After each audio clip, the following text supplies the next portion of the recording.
This cultural cycle is wrong. It tries to squish 80 years of history into 4 sections, and the problem is that every single one of the sections is misleading. The first part was between 1945 and 1960, where, according to the Post, people were proud to be British and they thought Britain was the best. But really, after the loss of colonies in the 50s and 60s and the Suez Crisis in 1956, there were some perspectives that said British officials and to some extent the public were aware of Britain's colonial ills and were not so proud of Britain. The second cycle was between 1960 and 2000, where the Post thought that Britain and colonialism was bad and that the focus was now on multiculturalism and acceptance. There was very strong and very restrictive migration policies within that period, which undermines the idea that the focus was suddenly on multiculturalism. The third part was apparently between 2000 and 2025, where you weren't allowed to be proud of being British, and where you could be locked up for social media posts and not supporting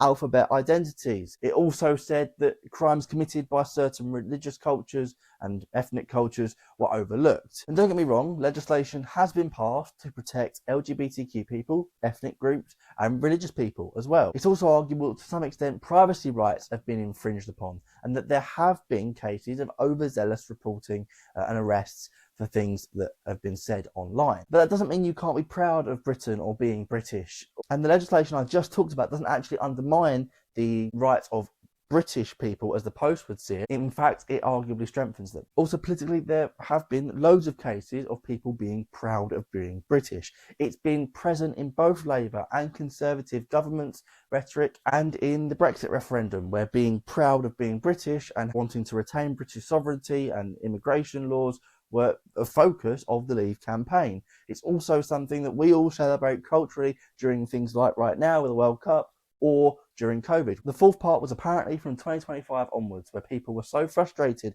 by all of that stuff that went before, which led to handouts and people settling in the country illegally, that they were going to protest. And there's 2 problems with this section on its own. The first is that we've seen protests about illegal immigration and other social issues like that prior to 2025, like in 2023. We also don't know that this is a cyclical thing, that from where we are now, we'll go back to the same cultural feeling that we had in the 50s and 60s.